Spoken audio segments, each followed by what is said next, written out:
வணக்கம் தோழர்களே. இன்னைக்கு எங்களுக்கு ஃபேர்வெல். அவ்வளோதான். இந்த கொஞ்ச நாள்ல நாங்கலாம் இந்த இடத்த விட்டு போயிருவோம். எங்க ஃபேர்வெல்ல காலேஜில உள்ள விலங்கு பண்ணையில வச்சிருந்தாங்க. பக்கத்துல தான் மாடெல்லாம் கட்டி போட்டு வச்சிருந்தாங்க. நான் ஃபேர்வெல்ல ஆடல் பாடல் தான் ரொம்ப இருக்கும்னு நெனச்சேன். ஆனா ஃபுல்லா பேச்ச இறக்கிட்டாங்க. அத பார்க்கும்போது என்னடா ஒரே பேசிட்டே இருக்கீங்க, கதைக்கு வாங்கடான்னு சொல்லணும் போல இருந்துச்சு. நான் கடைசியில அதான் கதையேப்பான்னு சொல்லிட்டாங்க.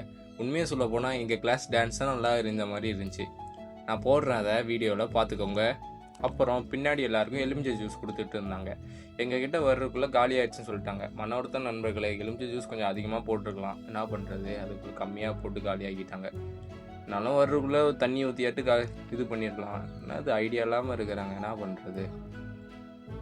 அப்புறம் இதுதான் எங்கள் ஹச்ஓடி மேமோட லாஸ்ட் வருஷம். கேக்லாம் வெட்டினாங்க. சில டிபார்ட்மெண்ட்லாம் ஆடிட்டே இருக்கும் போதே பாட்டு ஆஃப் பண்ணிட்டு, தம்பி போதும்ப்பா போயிட்டு வாங்க, இவ்வளோ ஆடினது போதும்னு சொல்லிட்டாங்களாம். அதை பார்க்கும்போது எங்கள் டிபார்ட்மெண்ட் உள்ளவங்களாம் தங்கன்னு தான் சொல்லணும். அப்புறம் நம்ம சீனியர்னால நமக்கு கிஃப்ட்லாம் தந்தாங்க. அதை வாங்கிட்டு பிரியாணி போடுவாங்கன்னு நினச்சேன். சரி, நெய் சோறு தான் போட்டாங்க. சரி, எங்கே போனாலும் பிரியாணி எதிர்பார்க்க முடியாதுல்ல. சரி, நமக்கு இன்றைக்கி கடவுள் தந்தது நெய் சோறு தான் நினச்சிட்டு சாப்பிட்டு கிளம்பிட்டோம். அவ்வளோதான் நண்பர்கள், இன்றைக்கி வீடியோ. பாய். நாளைக்கு பார்க்கலாம். Love you guys, love you, bye.